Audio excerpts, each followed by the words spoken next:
Top 1. Teotihuacan, Teotihuacan. Você está parado na base da Pirâmide do Sol. Ela se ergue 20 andares acima de você, construída com 3 milhões de toneladas de terra e pedra. Ao seu redor, uma grade urbana tão precisa que rivaliza com Roma, com avenidas largas alinhadas com precisão astronômica. Complexos de apartamentos abrigam artesãos de toda a Mesoamérica. 200 mil pessoas chamam este lugar de lar, tornando-a a sexta maior cidade da Terra no ano 550 EC. Então, um dia, um sinal é dado, e eles queimam tudo até o chão. Esta é Teotihuacan, localizada a 30 milhas a nordeste da cidade do México moderna, nas terras altas centrais mexicanas. A cidade levou 500 anos para ser construída. A Pirâmide do Sol tem 216 pés de altura, tornando-a a terceira maior pirâmide do mundo em volume.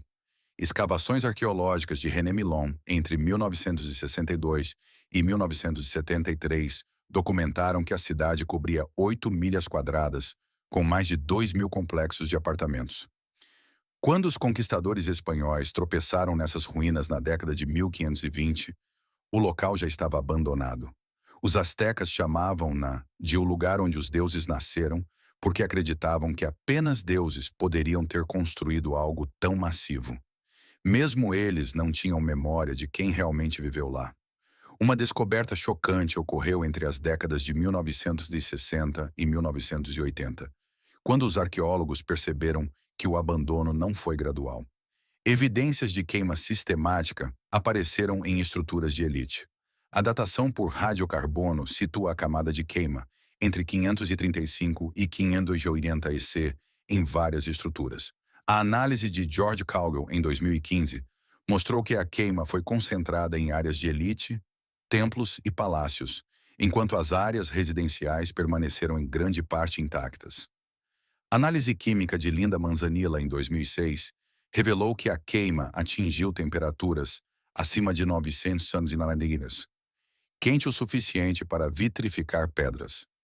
Mas eis o que faz os historiadores suar.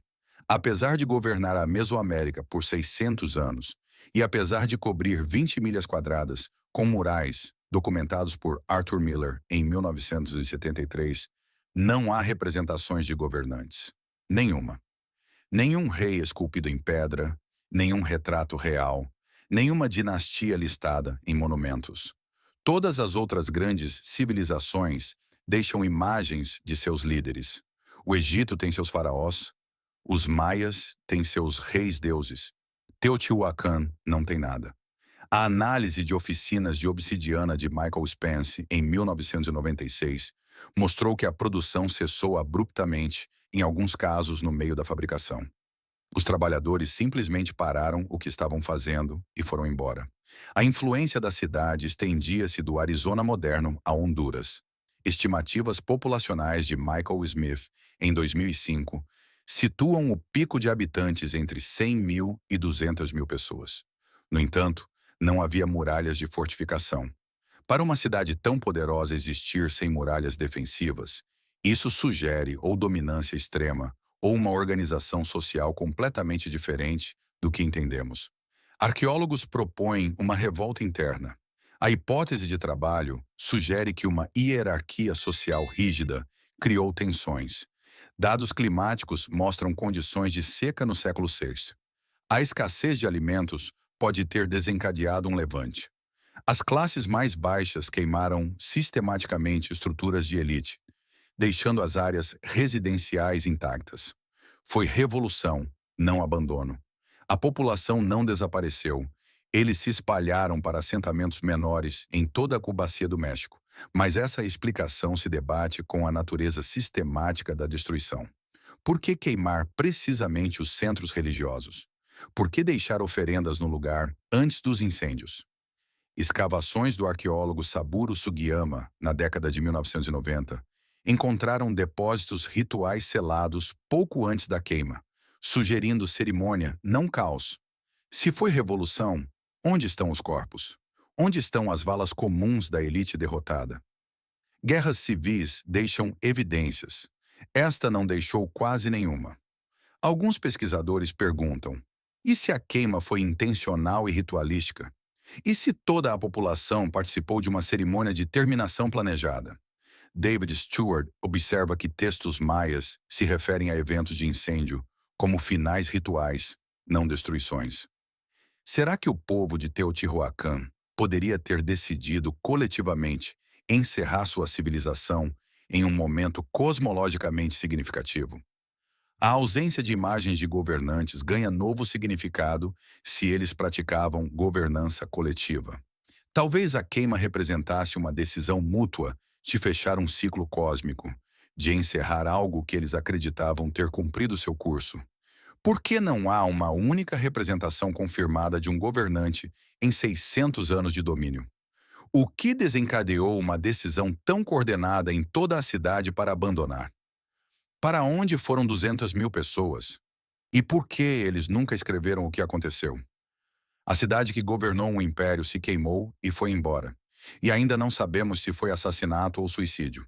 Top 2. Os puebloanos ancestrais de uma cidade queimada por escolha.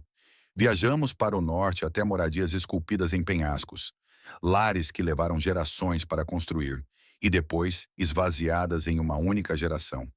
Os puebloanos ancestrais. Incline a cabeça para trás. 700 pés de um penhasco de arenito puro se erguem acima de você. Na metade do caminho, aninhada em um recesso natural, encontra-se uma cidade. Não uma aldeia, uma cidade. Estruturas de pedra de vários andares com centenas de cômodos. Quivas cerimoniais escavadas profundamente na rocha. Torres de vigia observando o cânion abaixo. Você está em Mesa Verde, sudoeste do Colorado. O ano é 1280 EC. Os puebloanos ancestrais construíram essas casas em faces de penhascos tão remotas que os arqueólogos modernos precisam de cordas e equipamentos de escalada para alcançá-las. Então, por volta de 1300 EC, após 7 séculos de ocupação contínua, eles desceram pela última vez e nunca mais retornaram. Os rancheiros Richard Wetherill e Charlie Mason descobriram as moradias em penhascos de Mesa Verde em dezembro de 1888, enquanto procuravam gado extraviado. O Cliff Palace, a maior moradia em penhasco na América do Norte com 150 cômodos, assombrou os primeiros exploradores.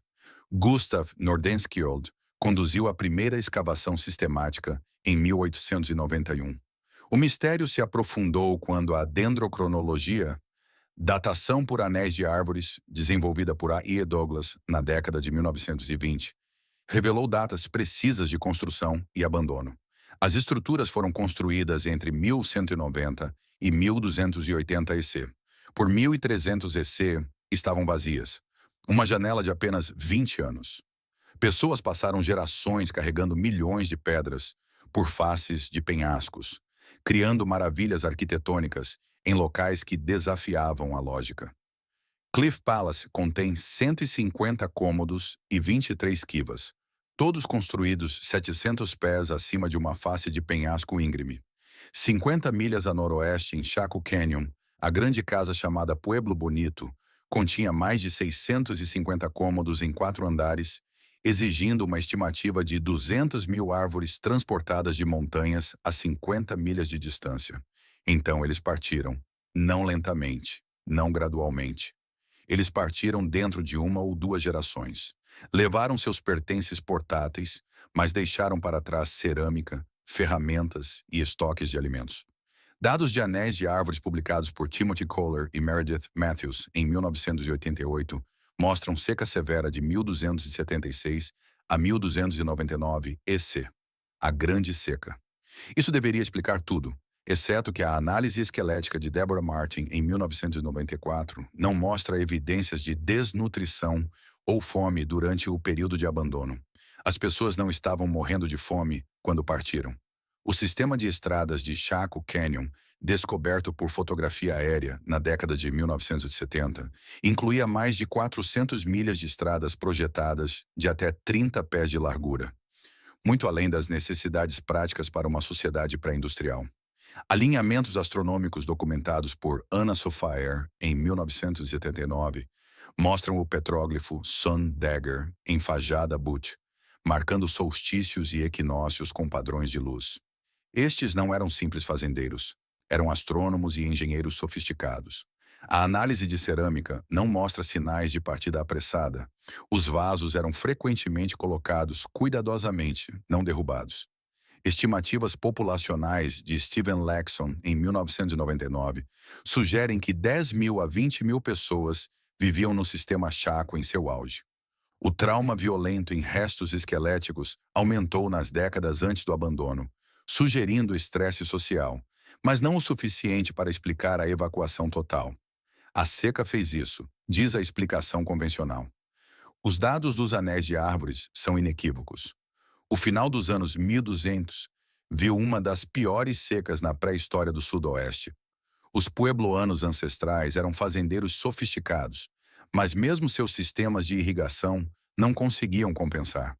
Os estoques de alimentos se esgotaram, os animais de caça migraram e as fontes de água secaram. O estresse social levou ao conflito.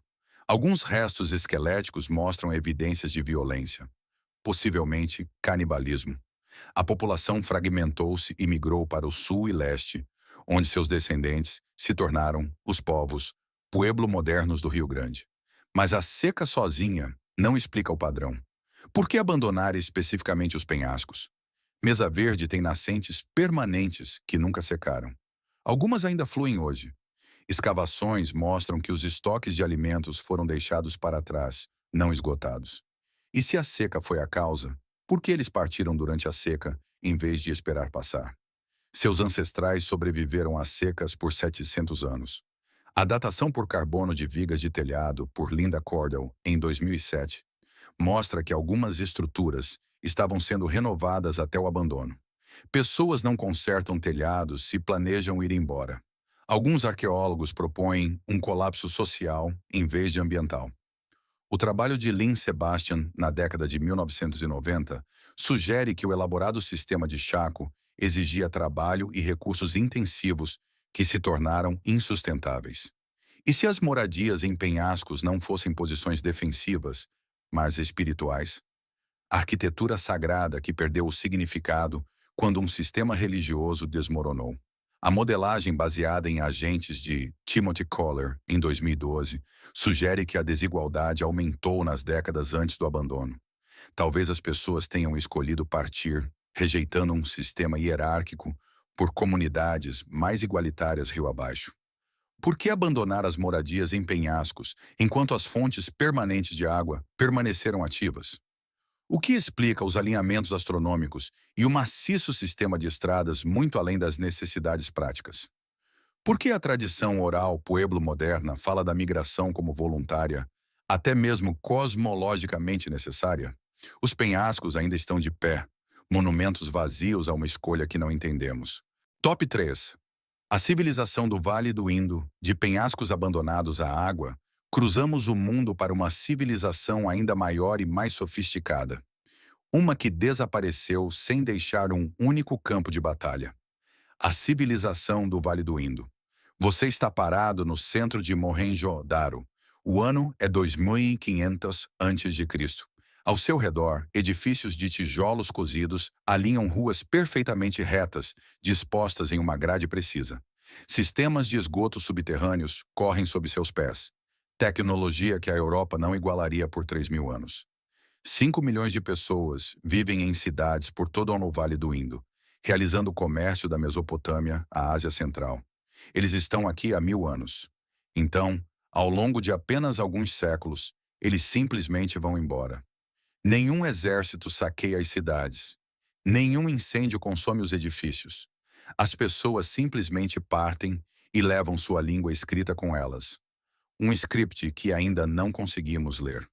O arqueólogo britânico John Marshall anunciou a descoberta de Harappa e Mohenjo-Daro em 1924, revelando uma civilização da Idade do Bronze desconhecida da história. Alexander Cunningham havia pesquisado ruínas harappanas em 1856, mas as confundiu com estruturas da era budista. Escavações sistemáticas das décadas de 1920 até o presente descobriram mais de 1.400 assentamentos no Paquistão, Afeganistão e Índia modernos. O choque não foi apenas encontrar uma civilização perdida, foi perceber que essa civilização era contemporânea do Egito e da Mesopotâmia, mas completamente independente em desenvolvimento e muito maior em extensão geográfica. A civilização do Vale do Indo cobria 1,25 milhão de quilômetros quadrados. O Egito e a Mesopotâmia juntos cobriam apenas 500 mil. Datas de radiocarbono compiladas por Gregory Purcell, em 2002, situam o período Harapano-Maduro de 2600 a 1900 a.C., com declínio de 1900 a 1300 a.C. A população de Mohenjo-Daro é estimada em 35 mil a 40 mil por Mortimer Wheeler, em 1968. A população total do Vale do Indo era de 4 a 5 milhões, de acordo com Jonathan Kenoyer, em 2006. A maior civilização da Idade do Bronze na Terra. O planejamento urbano avançado definia essas cidades. Ruas em padrões de grade precisos, tamanhos de tijolos padronizados, mantendo uma proporção de 4,2:1 e sistemas de drenagem sofisticados que ainda impressionam os engenheiros hoje. Escavações arqueológicas de George Dales em 1964 não encontraram evidências de guerra, nenhum esconderijo de armas, nenhuma fortificação e nenhuma camada de destruição queimada. Ao contrário da Mesopotâmia, com suas guerras constantes, ou do Egito com suas invasões bem documentadas, o Vale do Indo não mostra praticamente nenhuma evidência de violência. O script do Indo permanece indecifrado apesar de 140 anos de tentativas. Ele aparece em mais de 4.200 selos e artefatos, de acordo com um estudo de Farmer, Sprout e Witzel, em 2004. O comércio com a Mesopotâmia é documentado. Selos do Indo foram encontrados em Ur, e textos cuneiformes mencionam Meluhha, provavelmente a região do Indo. Restos esqueléticos não mostram evidências de invasão ou violência em massa, de acordo com Kenneth Kennedy, em 2000. Estudos de hidrologia de Gyo Sun e colegas em 2012 sugerem que o sistema do rio Sarasvati secou por volta de 1900 a.C., um declínio gradual em vez de catastrófico. Assentamentos menores foram abandonados primeiro, as grandes cidades por último, de acordo com Rita Wright, em 2010. A mudança ambiental é a explicação principal. O sistema fluvial Gagar-Hakra, possivelmente o rio Sarasvati Védico, mudou de curso ou secou devido a mudanças tectônicas. Modelos climáticos sugerem que os padrões de monções enfraqueceram por volta de 2000 a.C., causando inundações e depois secas. A base agrícola desmoronou, as rotas comerciais mudaram e as pessoas migraram gradualmente para o leste em direção ao Vale do Ganges e para o sul na Índia Peninsular, onde elementos da cultura Harapana aparecem em assentamentos posteriores. Não é misterioso. É uma dispersão impulsionada pelo clima ao longo de séculos. Mas isso não explica a perda completa da alfabetização. Quando o Egito se fragmentou, os hieróglifos persistiram. Quando as cidades mesopotâmicas caíram, o cuneiforme sobreviveu. Por que o script do Indo desapareceu tão completamente que nem mesmo sua família de línguas sobrevive com certeza? E por que abandonar cidades com infraestrutura sofisticada, sistemas de drenagem e celeiros, como o Grande Banho em Mohenjo-Daro, que ainda funcionava? Gregory Purcell observou que Harappa mostra ocupação contínua em períodos posteriores, apenas com material cultural diferente. Algo mudou além dos rios. Alguns pesquisadores propõem uma transformação social em vez de um colapso ambiental. Talvez a civilização do Indo não tenha colapsado. Ela se transformou. A ausência de palácios e templos monumentais em comparação com o Egito e a Mesopotâmia sugere uma estrutura social diferente, possivelmente mais igualitária ou baseada em comerciantes. Talvez o controle centralizado se dissolveu e as pessoas escolheram a vida em aldeias descentralizadas em vez da complexidade urbana. O desaparecimento pode ser uma mudança de valores, não uma catástrofe. Quanto ao script, se ele fosse usado principalmente para comércio e administração, em vez de literatura ou religião, ele desapareceria com as redes de comércio. Por que não há evidências de guerra defensiva ao longo de 700 anos de civilização urbana? Como um sistema de escrita usado por 800 anos desapareceu sem um único texto bilíngue para ajudar a decifrá-lo. Por que nenhum texto ou tradição posterior na Índia reivindica descendência ou memória da cultura Harapana? 5 milhões de pessoas não desaparecem. Elas foram para algum lugar e se tornaram outra pessoa. Mas quem? Top 4, Angkor.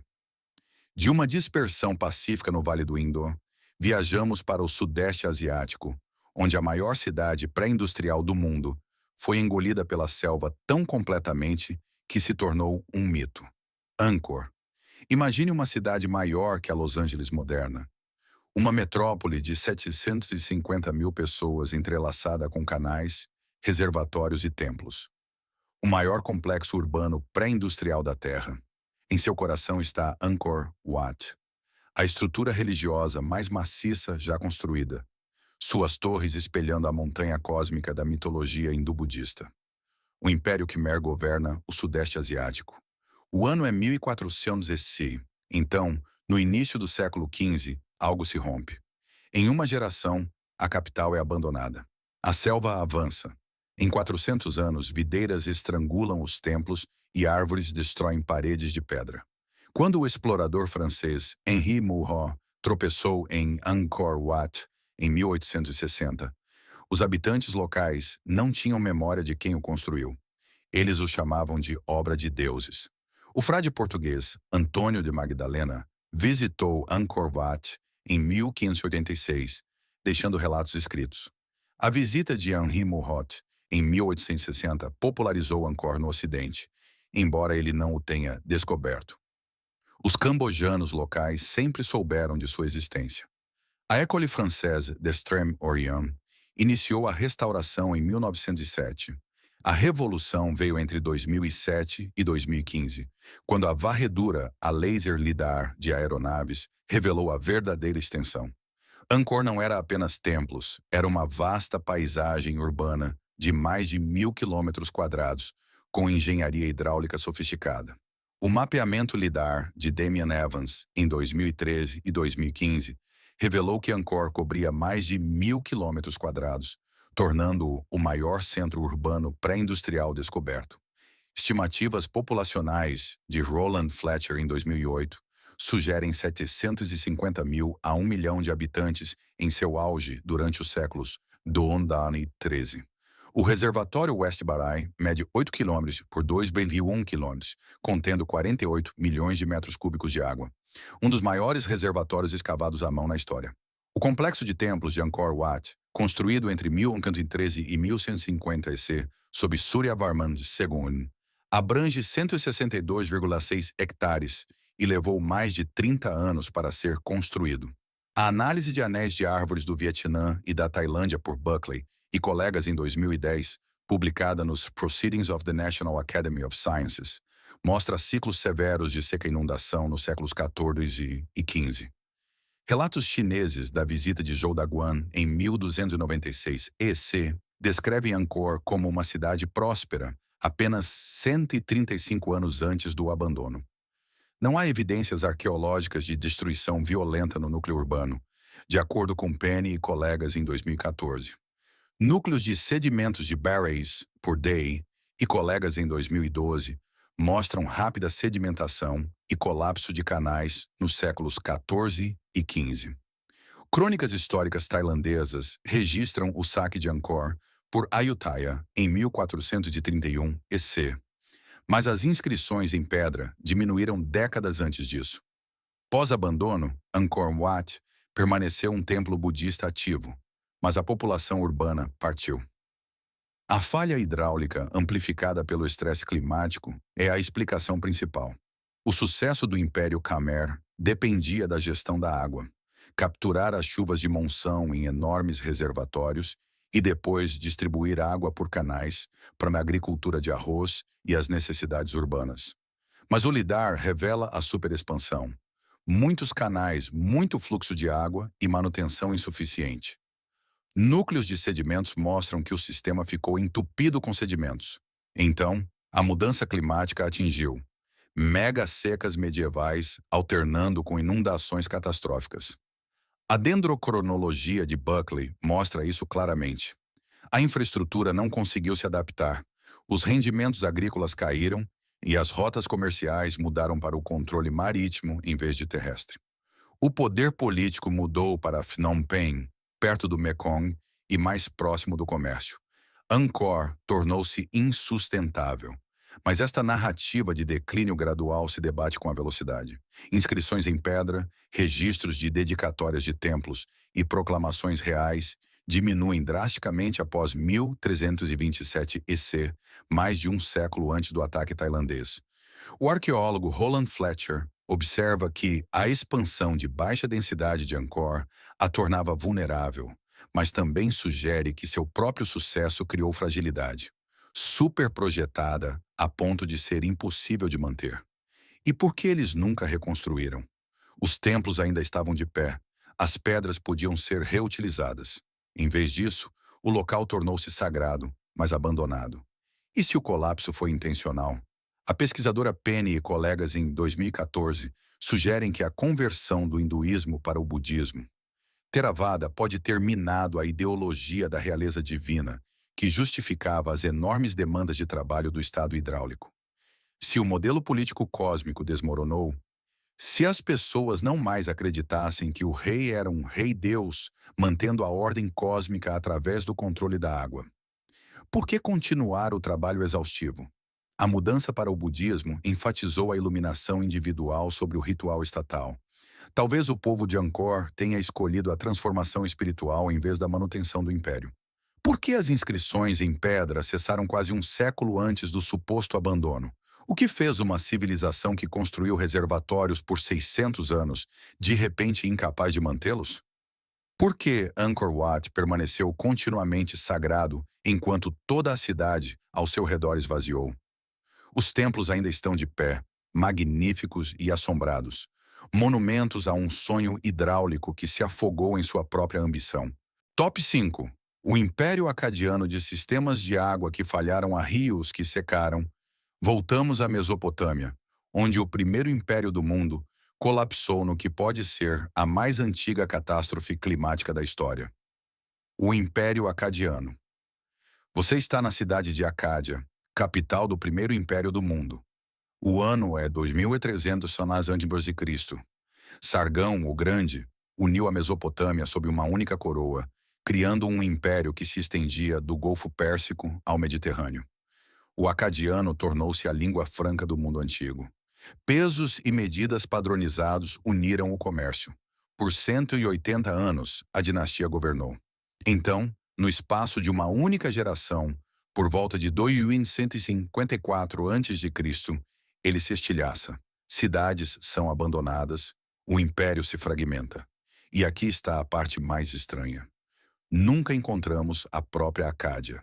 A capital do primeiro império do mundo desapareceu tão completamente que os arqueólogos ainda não sabem onde ela ficava. O Império Acadiano era conhecido por textos sumérios e babilônicos, mas confirmado arqueologicamente apenas no século XX. A lista de reis sumérios e poemas épicos descreveram Sargão e sua dinastia. Escavações em locais como Tel Brak, Antiga Nagar e Tel Leilan revelaram camadas de abandono súbito datadas de cerca de 200 a.C. O avanço veio em 1993, quando Harvey Wise publicou evidências ligando o colapso à mudança climática abrupta, uma das primeiras aplicações arqueológicas de dados paleoclimáticos de núcleos marinhos e análise de sedimentos. O Império Acadiano durou aproximadamente de 2334 a 2054 a.C., sob Sargão, Naram-Sin e seus sucessores, de acordo com Jean-Jacques Glasner, em 2004. Núcleos de sedimentos do Golfo de Oman por Cullen e colegas em 2000, publicados na Geology, mostram um pico de poeira vulcânica em 2200 a.C., indicando aridificação. Tel Leilan, escavado por Harvey Wise em 1993 e 2000, mostra um abandono de 300 anos, começando por volta de 2200 a.C. Uma camada de 1 metro de espessura de poeira soprada pelo vento acumulou-se durante o abandono. A análise de pólen por Simone Riel em 2008 mostra o colapso agrícola em toda a Mesopotâmia setentrional. Textos cuneiformes registram uma invasão gutiana culpada pela queda do império, mas evidências arqueológicas mostram que os gutianos eram pastoralistas que se mudaram após o colapso, não a causa. A Maldição da Acádia, um texto literário sumério, descreve deuses enviando seca e fome como punição. Nenhuma camada de destruição foi encontrada em Tel Leilan ou Tel Brak. O abandono foi organizado, não violento, de acordo com Weiss, em 2000. A datação por radiocarbono por Richard Zettler em 1997 confirma o abandono síncrono em vários locais. Núcleos marinhos mostram o evento de 4,2 mil anos. Aridificação global afetando a Mesopotâmia, o Egito e o Vale do Indo simultaneamente. A capital Acádia é mencionada em mais de 100 textos, mas nunca identificada arqueologicamente. A mudança climática devastou a zona agrícola de Sequeiro, diz a explicação principal. Os dados paleoclimáticos são claros. Por volta de 2200 a.C., um evento de aridificação severa atingiu a região. Os padrões de chuva mudaram. As planícies do norte da Mesopotâmia, que sustentavam a agricultura de Sequeiro, secaram. As colheitas falharam. As pessoas não conseguiam sustentar os centros urbanos sem irrigação. E o Império Acadiano dependia do excedente de grãos dessas regiões do celeiro do norte. O suprimento de alimentos colapsou, as populações migraram e o sistema administrativo quebrou. Pastoralistas gutianos, provavelmente refugiados climáticos, moveram-se para o vácuo de poder. O império não caiu por invasão, ele morreu de fome. Mas isso não explica o desaparecimento completo da Acádia ou a velocidade do colapso político. Cidades do sul da Mesopotâmia, como Ur e Uruk, tinham irrigação do Tigre-Eufrates e sobreviveram à seca. Por que a Acádia não conseguiu se realocar ou se adaptar? O texto da Maldição da Acádia é peculiar. Ele descreve os deuses punindo o rei Naram-Sin por saquear o templo de Nippur, sugerindo sacrilégio interno, não clima externo. Algumas tábuas de argila sugerem fragmentação política, começando antes da crise climática atingir. A seca foi o gatilho ou apenas o golpe final para um sistema já enfraquecido? Talvez o colapso do Império Acadiano revele a fragilidade do poder centralizado. O Império era mantido unido pela força militar, extração burocrática e reivindicações ideológicas do rei sendo escolhido pelos deuses. Quando as colheitas falhavam, esse sistema não tinha flexibilidade. O historiador Mark van der Meerop argumenta que os impérios criam dependências. Os sistemas locais são destruídos em favor do controle centralizado. Quando o centro falha, tudo colapsa de uma vez. O clima foi o choque, mas o excesso imperial foi a vulnerabilidade. Um sistema mais descentralizado poderia ter resistido à seca por meio da adaptação local. Por que a capital Acádia nunca foi encontrada, apesar de extensas pesquisas em todo o Iraque? Por que as cidades irrigadas do sul sobreviveram à mesma seca que destruiu o Império do Norte? O império colapsou por causa da seca, ou a seca expôs um sistema já falho? O primeiro império aprendeu a lição mais difícil. Você pode conquistar o mundo, mas não pode comandar o céu. Top 6. Os micênicos do primeiro império da Mesopotâmia, a primeira civilização alfabetizada da Grécia, onde palácios queimaram e a escrita desapareceu por 400 anos. Os micênicos. É 1250 a.C. Você está no Megaron, a sala do trono do Palácio de Micenas. Ao seu redor, escribas pressionam símbolos do linear B em tábuas de argila molhada registrando carregamentos de azeite e distribuições de bronze. Esta é a era dos heróis. Agamenon pode ter governado deste mesmo palácio. Por toda a Grécia, palácios fortificados dominam a paisagem. Pilos, Tirins, Tebas. Então, em 50 anos, todos queimam. Todo grande palácio é destruído. O sistema administrativo colapsa. E aqui está a parte verdadeiramente assombrosa. A escrita desaparece por 400 anos. Por 4 séculos, a Grécia não tem alfabetização. Quando a escrita retorna, é um script completamente diferente. Grego alfabético. E as pessoas que o usam não têm memória do linear B ou da civilização palaciana que o usou. Heinrich Schliemann escavou Micenas em 1876. descobrindo tumbas de poço com máscaras de ouro. Sua afirmação de ter contemplado o rosto de Agamenon foi um exagero romântico. Arthur Evans descobriu tábuas Linear B em Knossos, Creta, em 1900. Michael Ventris decifrou o Linear B em 1952, revelando-o como uma antiga língua grega, provando que os micênicos falavam grego. Mas isso apenas aprofundou o mistério. Se eles eram gregos, por que os gregos posteriores não tinham memória deles? O colapso da Idade do Bronze por volta de 1200 a.C. destruiu essa cultura palaciana tão completamente que ela se tornou lendária. Datas de radiocarbono situam as grandes destruições de palácios por volta de 1200 a 1190 a.C. em toda a Grécia, de acordo com Wardle e Wardle em 2007. Tábuas Linear B encontradas em Pylos, mais de 1.200 tábuas documentadas por John Chadwick em 1976, foram cozidas no fogo da destruição, registrando os últimos dias da administração do palácio. A decifração de Michael Ventris, em 1952, provou que Linear B é grego antigo, tornando os micênicos falantes de grego. O declínio populacional é acentuado. Pesquisas arqueológicas de Anthony Snodgrass, em 1971, e Jeremy Rutter, em 1992, mostram uma redução de 75% a 90% no número de assentamentos durante 1200 a 1050 a.C. Muralhas ciclópicas em Micenas foram construídas no século III a.C., sugerindo aumento da defensividade antes do colapso. Não há Linear B após cerca de 1200 a.C. A próxima escrita grega, alfabética, aparece por volta de 800 a.C., uma lacuna de 400 anos. O naufrágio de Uluburum, datado de cerca de 1300 a.C., e escavado por George Bass entre 1984 e 1994, transportava a carga de 10 regiões, mostrando a interconexão da Idade do Bronze antes do colapso. A hipótese dos povos do mar vem de textos egípcios em Medinet Habu, descrevendo invasões por povos do mar por volta de 1177 a.C. A análise metalúrgica de Knapp e Manning, em 2016, mostra que a produção de bronze colapsou em todo o Mediterrâneo Oriental. Evidências de terremotos em Micenas e Tiryns foram documentadas por Nur e Kline em 2000, mas não foram suficientes para explicar todas as destruições. O colapso da Idade do Bronze foi uma falha sistêmica, diz a explicação principal. Por volta de 1000 a.C., uma tempestade perfeita atingiu o Mediterrâneo Oriental. Secas, dados climáticos mostram aridificação, invasões pelos povos do mar, possivelmente refugiados climáticos, terremotos, evidências geológicas existem, rebeliões internas e interrupção das redes comerciais, especialmente o fornecimento de estanho para o bronze.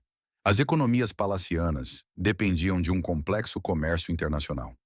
Quando as rotas comerciais foram quebradas, os centros palacianos não puderam funcionar.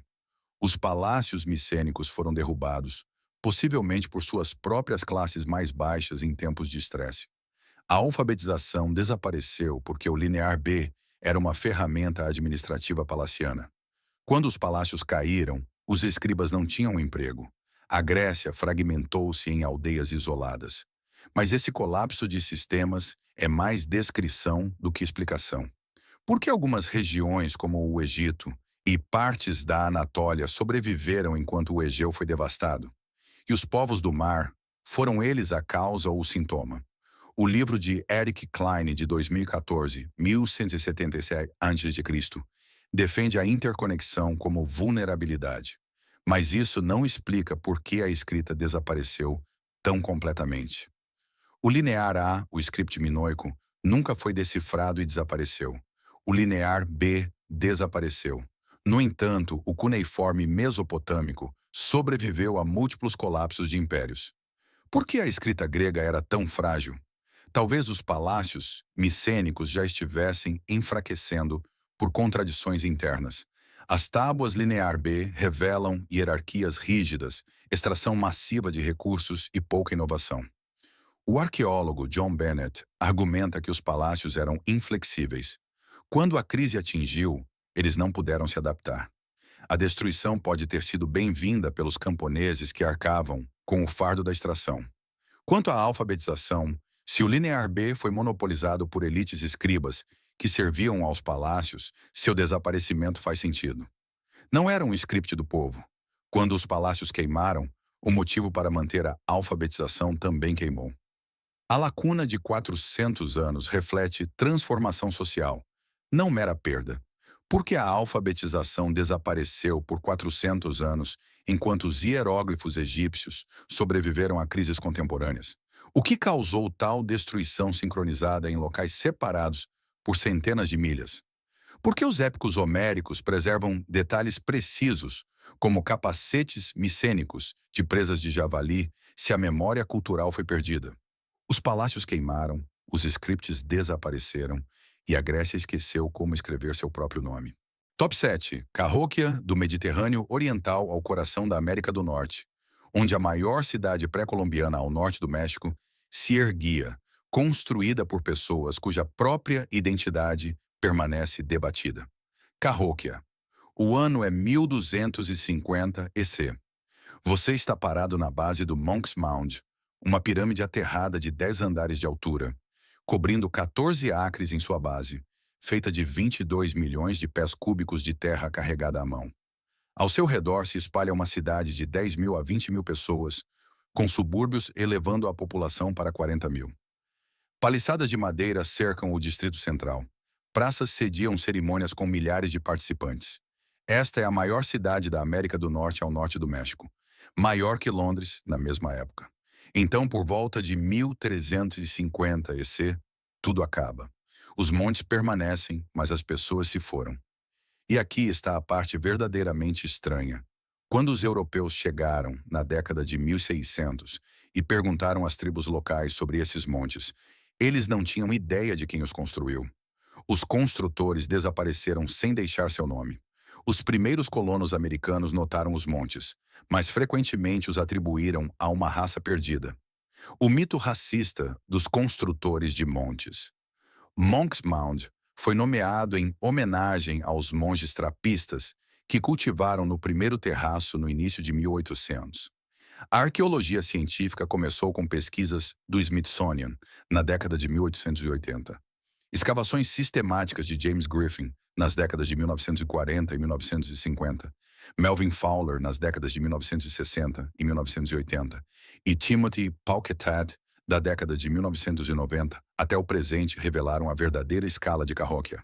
A datação por radiocarbono estabeleceu a cronologia da construção e abandono.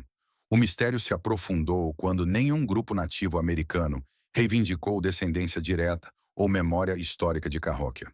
Monk's Mound tem 100 pés de altura, sua base cobre 14 acres e seu volume é estimado em 622 mil metros cúbicos, comparável às pirâmides egípcias, de acordo com Melvin Fowler, em 1997. Datas de radiocarbono de Timothy Pauquetat, em 2004, mostram rápido crescimento de 1050 a 1100 EC, um pico de 1100 a 1200 EC, declínio começando após 1200 EC e abandono por 1350 EC. Estimativas populacionais variam de 10 mil a 20 mil no núcleo urbano e 40 mil, incluindo subúrbios, de acordo com Pauquetat e Lopinot, em 1997. Woodhenge, um círculo de postes de cedro funcionando como um calendário solar, marcava equinócios e solstícios, de acordo com Warren Witry, em 1977, e William Eiseminger, em 2010. O Monte 72 continha um enterro em massa com mais de 250 indivíduos, incluindo um enterro com contas e vítimas sacrificiais documentadas por Fowler em 1991.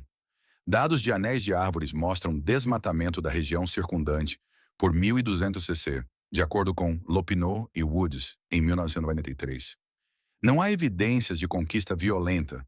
O abandono parece gradual, de acordo com Pauquetat, em 2004. As muralhas da paliçada foram reconstruídas várias vezes, sugerindo preocupações de defesa ou controle social, documentadas por Eiseminger e colegas em 1990. A agricultura de milho se intensificou pouco antes da ascensão de Carróquia, sustentando uma população densa. Não há registros escritos. A identidade dos construtores é inferida como cultura mississippiana, ancestrais das modernas tribos do Sudeste. Degradação ambiental e mudança climática são as explicações principais. O rápido crescimento de Cahokia desmatou a região. A construção da paliçada sozinha exigiu milhares de árvores. A erosão do solo seguiu. Os animais de caça foram esgotados e a monocultura de milho esgotou a fertilidade do solo. Então, o clima mudou.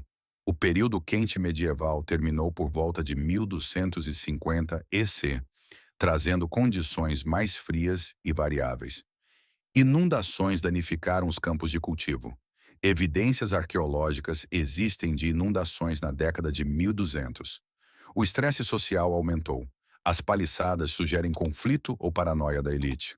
O sistema centralizado colapsou e as pessoas se dispersaram para assentamentos menores, revertendo a padrões de subsistência anteriores.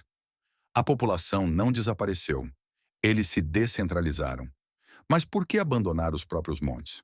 Ao contrário de moradias em penhascos ou sistemas hidráulicos, os montes de terra não exigem manutenção.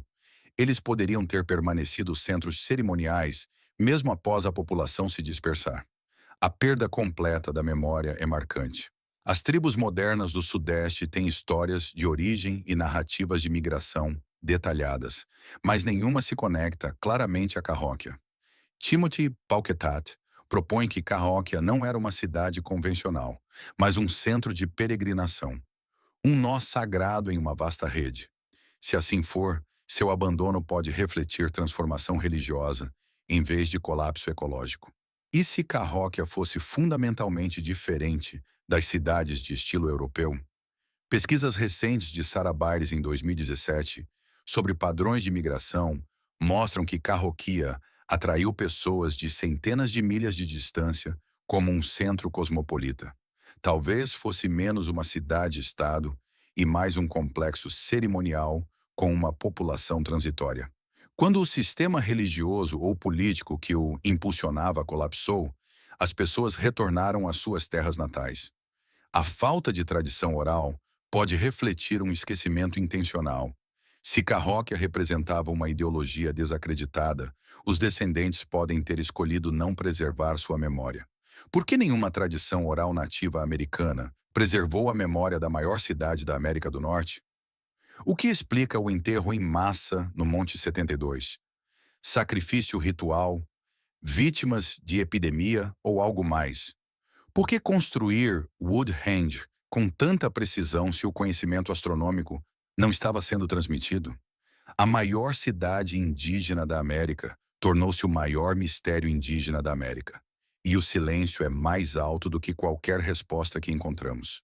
Top 8. Os minoanos de pirâmides de terra no Mississippi. Há palácios de pedra em Creta, onde a primeira civilização alfabetizada da Europa foi apagada pelo fogo do céu. Os minoicos. Imagine-se em pé no palácio labiríntico de Knossos. Afrescos de saltadores de touros e golfinhos cintilam nas paredes. Edifícios de vários andares abrigam escritórios administrativos, oficinas e armazéns cheios de jarros gigantes de pitói contendo azeite e vinho. Estamos em 1500 a.C. Os minoicos, a primeira civilização alfabetizada da Europa, governam o Egeu de seus palácios cretenses. Então, 70 milhas ao norte, a ilha de Thera explode. A erupção é 4 vezes mais poderosa que Krakatoa.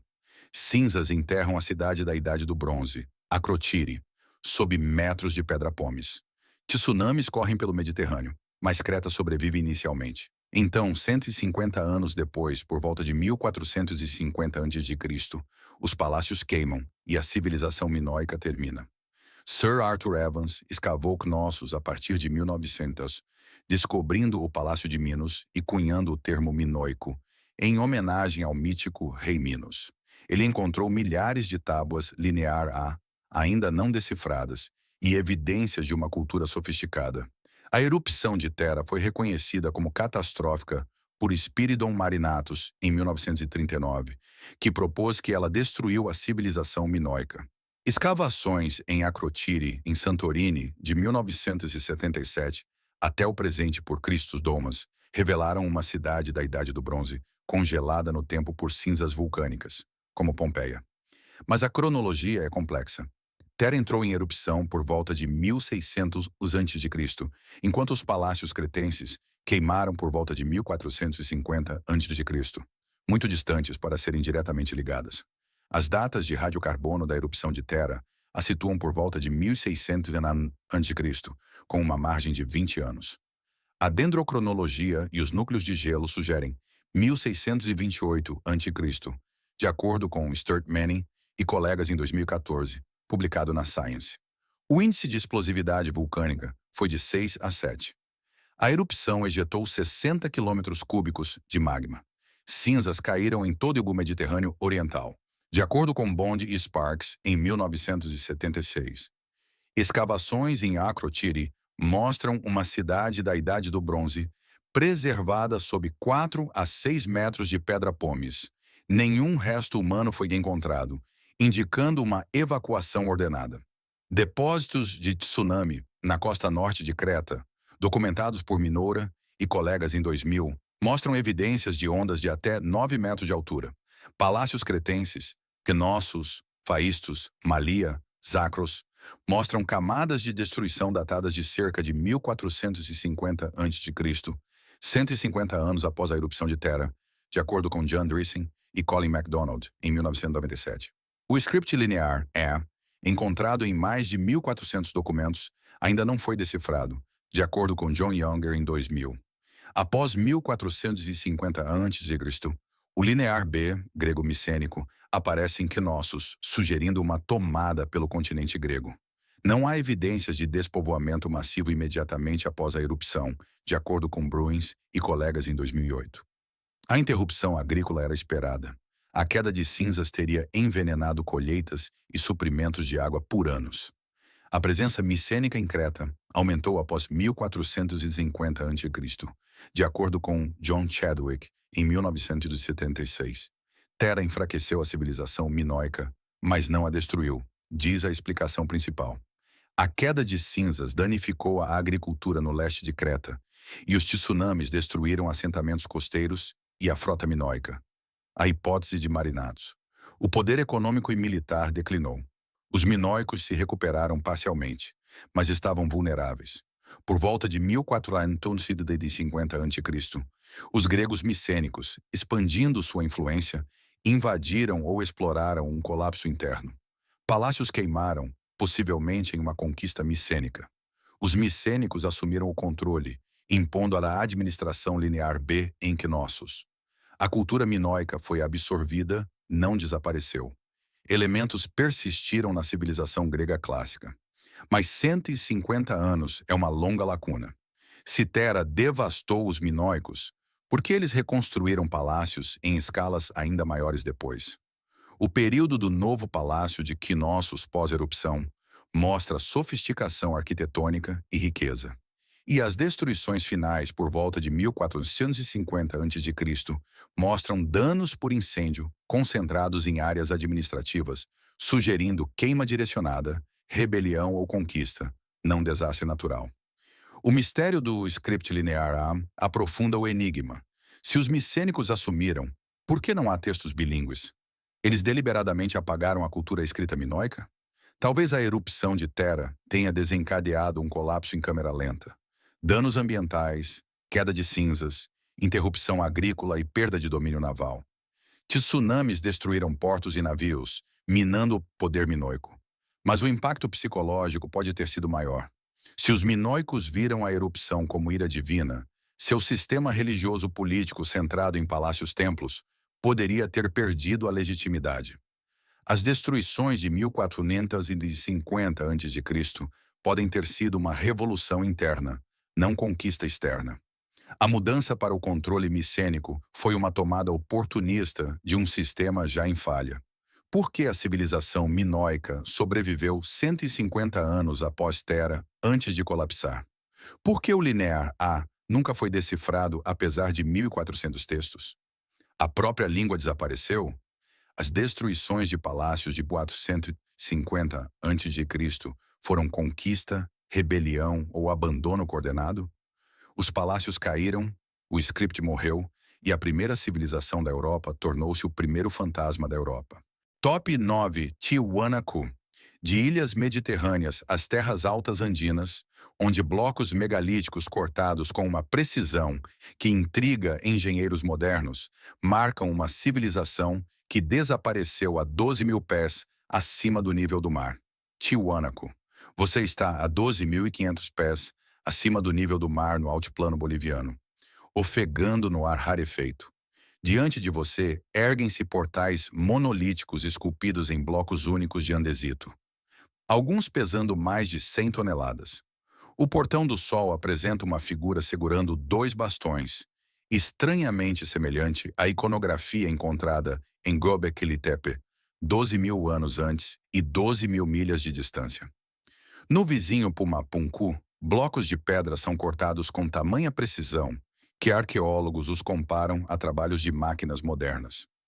Ângulos retos precisos em frações de grau, superfícies perfeitamente planas e formas complexas de encaixe.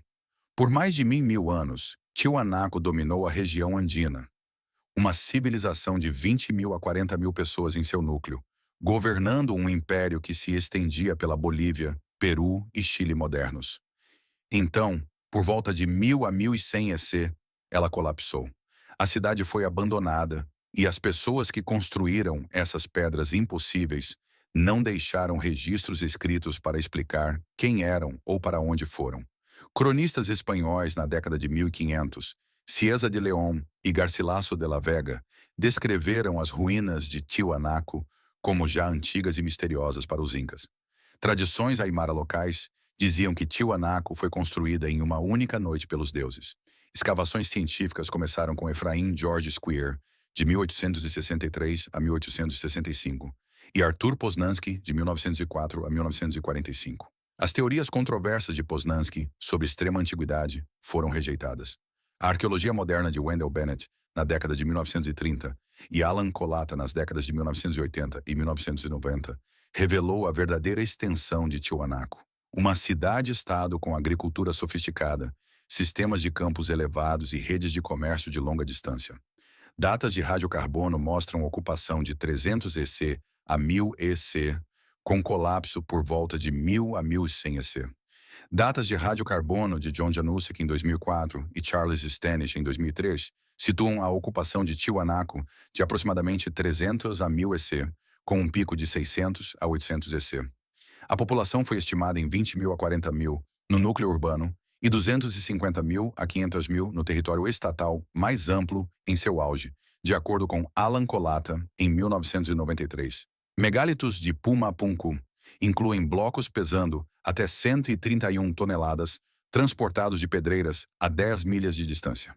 De acordo com Prodsen e Nair em 2000, a precisão do corte de pedra mostra ângulos retos precisos em 0,02 graus. As superfícies eram planas dentro de micrômetros, de acordo com Prodsen e Nair em 2000 e Winich em 2009. O problema da dureza é nítido. O andesito mede de 6 a 7 na escala de Mohs. Culturas da Idade do Bronze tinham ferramentas de cobre e bronze, 3 a 4 em Mohs, inadequadas para trabalhos de precisão. A agricultura em campos elevados, suca-colos, era um sistema sofisticado que maximizava os rendimentos das colheitas em alta altitude, de acordo com Colata e Ortloff, em 1996. O comércio de longa distância trazia obsidiana de mais de 300 quilômetros de distância, mercadorias costeiras e caravanas de lhamas. O Portão do Sol é um portal monolítico de 10 toneladas com uma figura de Deus bastão esculpida. Secas nos séculos X e XI EC são mostradas em núcleos de sedimentos do lago Titicaca por Binford e colegas em 1997. Não há escrita. A cultura Tiwanaku transmitia conhecimento oralmente ou por meio de símbolos. Mudanças climáticas e falha agrícola são as explicações principais. O sucesso de Tiwanaku dependia da agricultura em campos elevados. Campos artificiais separados por canais que moderavam a temperatura, aumentavam a umidade e impulsionavam os rendimentos em alta altitude. O sistema funcionou brilhantemente por séculos. Então, núcleos de sedimentos do lago Titicaca revelam uma seca prolongada por volta de 1000 EC. Os níveis de água caíram, os campos elevados secaram e o excedente agrícola desapareceu. O Estado não conseguiu alimentar sua população e a autoridade política colapsou. As pessoas se dispersaram para comunidades menores ou migraram para altitudes mais baixas. Tiwanaku fragmentou-se em culturas sucessoras, os reinos Aymara. Mas a cantaria de precisão permanece inexplicada. O arqueólogo Jean-Pierre Protsen passou anos tentando replicar o corte de pedra de Tiwanaku com ferramentas da Idade do Bronze. Ele descobriu que era possível, mas extraordinariamente demorado e exigia imensa habilidade.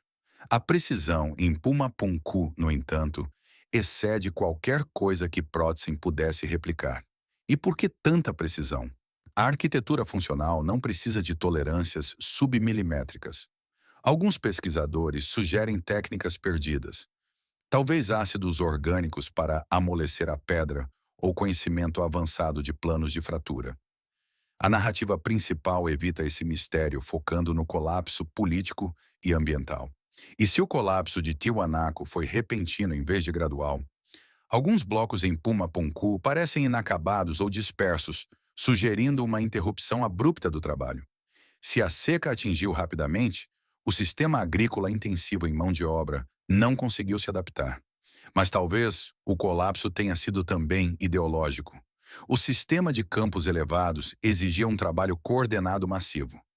Se a autoridade político-religiosa que justificava esse trabalho, o modelo de realeza divina, perdeu credibilidade durante a crise, as pessoas podem ter abandonado o sistema e a cidade simultaneamente.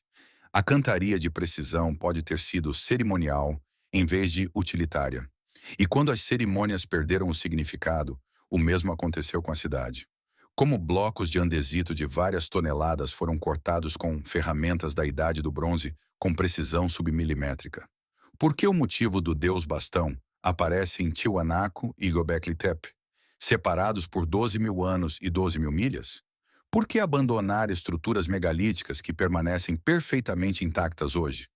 As pedras ainda estão de pé, precisas e silenciosas, desafiando todas as explicações que oferecemos. Top 10.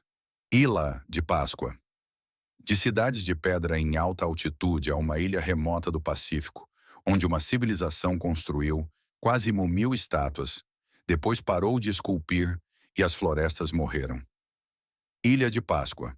Você está em uma ilha vulcânica varrida pelo vento no meio do Oceano Pacífico, o lugar habitado mais remoto da Terra. O ano é 1500 EC.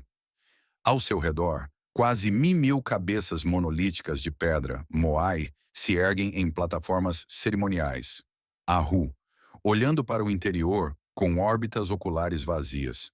Algumas pesam 80 toneladas, transportadas milhas da pedreira.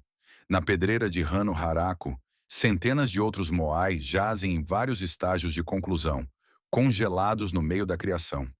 A população da ilha atinge o pico por volta de 15.000 pessoas. Florestas de palmeiras maciças, agora extintas, cobriram a paisagem. Então, entre 1680 e 1722 EC, tudo colapsa. A construção de estátuas cessa e as florestas de palmeiras desaparecem. Núcleos de pólen mostram desmatamento completo. Quando os europeus chegam em 1722, encontram 2.000 a 3.000 habitantes em uma ilha estéril e sem árvores, cheia de estátuas derrubadas. Na década de 1860, doenças e incursões de escravos reduziram a população para apenas 111. O que aconteceu? O explorador holandês Jacob Roggeveen descobriu a Ilha de Páscoa no domingo de Páscoa de 1722, encontrando uma população em declínio. James Cook visitou em 1774, notando desmatamento e estátuas derrubadas. A expedição de Thor Heyerdahl, em 1955-56, popularizou a ilha, mas também avançou teorias questionáveis sobre origens sul-americanas. A arqueologia científica de William Malloy, nas décadas de 1960 e 1970, Joanne Van Tilburg, da década de 1980 até o presente, e Terry Hunt e Carl Lippo, da década de 2000 até o presente, revolucionaram a compreensão através de datação por radiocarbono, análise de pólen e experimentos de transporte de estátuas. O livro de Jared Diamond, de 2005, Colapso, tornou a Ilha de Páscoa o exemplo de catástrofe ecológica. Mas pesquisas recentes desafiam essa narrativa. O primeiro assentamento polinésio foi por volta de 1200 EC, de acordo com Hunt e Lippo em 2006, baseado em datas de radiocarbono. As estimativas de pico populacional variam muito, 10.000 a 15.000, de acordo com Brand e Mérico em 2015. Outros defendem um máximo de 3.000 a 5.000, de acordo com Poulston e colegas em 2017. As estatísticas de Moai mostram 887 estátuas catalogadas por Van Tilburg em 1994. O maior Moai inacabado mede 21 metros de altura e 270 toneladas. O maior Moai erguido tem 10 metros e 82 toneladas. Evidências de desmatamento de núcleos de pólen por John Flanley e colegas em 1991 mostram que as florestas de palmeiras, Paschalococcus dispersa, agora extinta, desapareceram entre 1150 e 1700 EC. Experimentos de transporte de estátuas por Hunt e Lippo em 2011 demonstraram que os Moai podiam caminhar eretos usando cordas em um movimento de balanço, sem necessidade de toras. A produção de pontas de lança de obsidiana mataa aumentou dramaticamente após 1150 EC, sugerindo guerra, de acordo com Stevenson e colegas em 2013. O contato europeu começou em 1722, com Roggeveen estimando 2.000 a 3.000 pessoas. Em 1774, Cook notou estátuas derrubadas. Incursões de escravos na década de 1860 viram escravistas peruanos levarem mais de 1.500 Rapa Nui.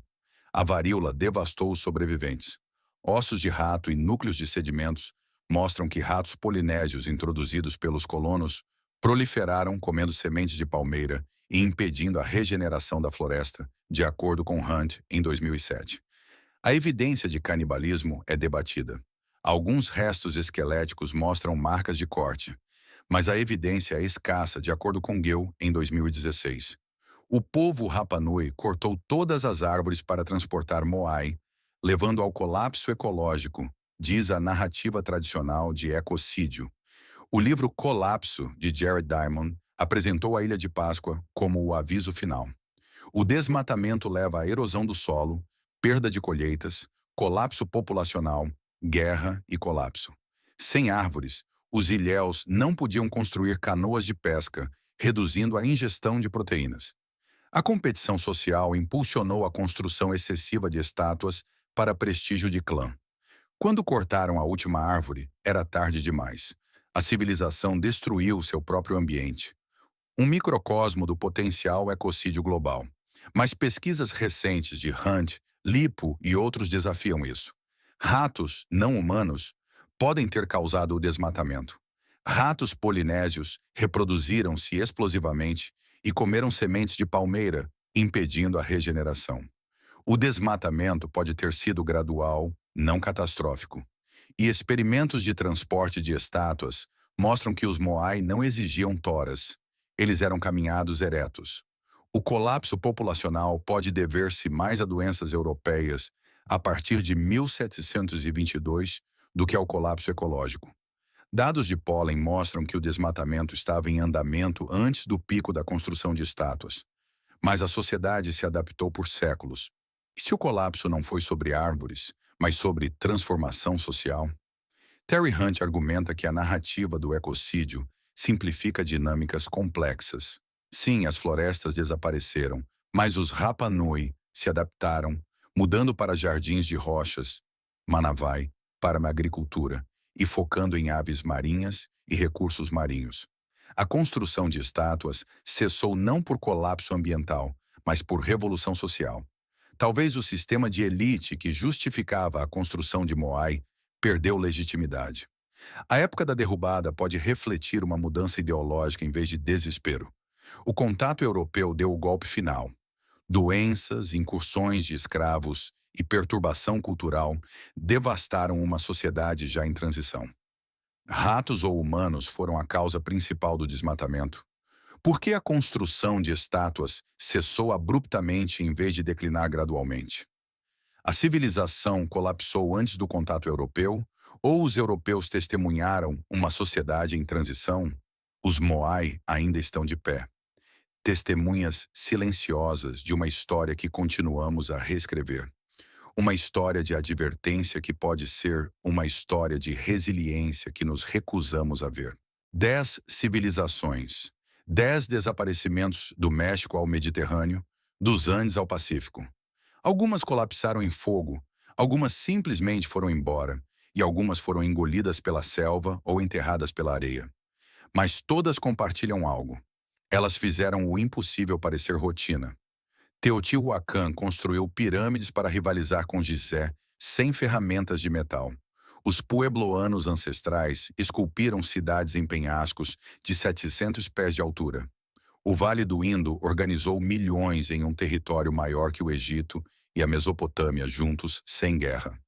Angkor projetou sistemas de água tão vastos que o lidar moderno ainda os está mapeando. Os acadianos criaram o primeiro império da história, apenas para vê-lo desmoronar quando o céu parou de dar chuva. Os micênicos governaram a Grécia com palácios e alfabetização. Então queimaram tão completamente que a escrita desapareceu por 4 séculos. Cahokia construiu a maior cidade pré-colombiana da América. Depois se apagou tão completamente que seus próprios descendentes esqueceram seu nome. Os minoicos sobreviveram à segunda maior erupção vulcânica da história humana. Depois colapsaram 1 século e meio depois por razões ainda debatidas. Tiwanaku cortou pedra com precisão que engenheiros modernos lutam para replicar em uma altitude onde apenas respirar é difícil.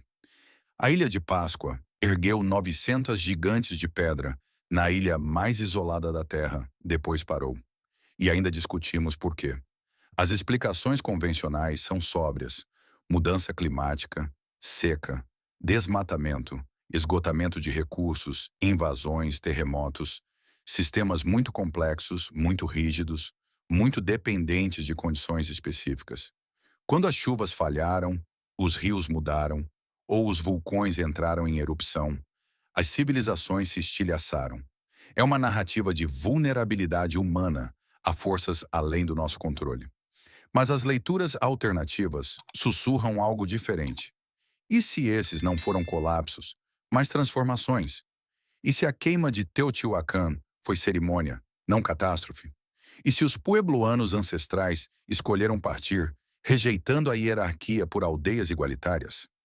E se o Vale do Indo não colapsou, mas se dispersou, pessoas votando com os pés contra a vida urbana?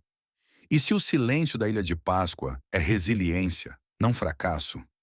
Ambas as histórias importam. Os avisos ambientais são reais. Vivemos em um planeta com limites, mas a dimensão social é igualmente real. Civilizações não caem apenas por choques externos, elas também se transformam por dentro, às vezes subitamente, quando as histórias que justificam o sistema param de fazer sentido. Essas 10 civilizações nos lembram que o que parece permanente é temporário, que cidades que se elevam sobre a paisagem podem se tornar enigmas em poucas gerações, que a alfabetização, uma vez alcançada, pode desaparecer por séculos, que a ilha mais isolada pode abrigar construções monumentais, e que os maiores impérios podem se fragmentar da noite para o dia. Mas elas também nos lembram que o colapso é uma história que contamos, nem sempre uma realidade que as pessoas viveram. Para cada cidade abandonada, houve sobreviventes que foram embora, se adaptaram e reconstruíram. Os descendentes dessas civilizações não desapareceram. Eles ainda estão aqui. Os povos Pueblo do sudoeste americano, os gregos modernos, os Khmer do Camboja, os Aymara da Bolívia, eles carregam pedaços do passado que chamamos de perdidos. Talvez o verdadeiro mistério não seja por que as civilizações desaparecem. Talvez seja porque estamos tão desesperados para acreditar que elas desaparecem. A maioria das pessoas passa por museus, olha para essas ruínas e aceita as explicações dos livros didáticos. Povos antigos construíram coisas impressionantes, depois foram embora. Fim da história. Mas você chegou até aqui, o que significa que seu cérebro não é feito para respostas simples. Você vê as lacunas, as contradições e as perguntas que não se encaixam bem na narrativa. Você é diferente. Você não apenas consome conteúdo, você analisa evidências. Você entende que a história é escrita pelos sobreviventes, e às vezes os sobreviventes têm motivos para simplificar, para esquecer, para reescrever. Você sabe que todo sítio arqueológico é uma cena de crime, e ainda estamos tentando descobrir o que aconteceu. Se essas histórias de impérios perdidos e povos desaparecidos mudaram a forma como você olha o mundo ao seu redor, por favor, inscreva-se e curta o canal. Estamos escavando a história que eles tentaram enterrar. Ajude-nos a plantar as sementes para o futuro. O próximo tesouro do passado será descoberto em breve.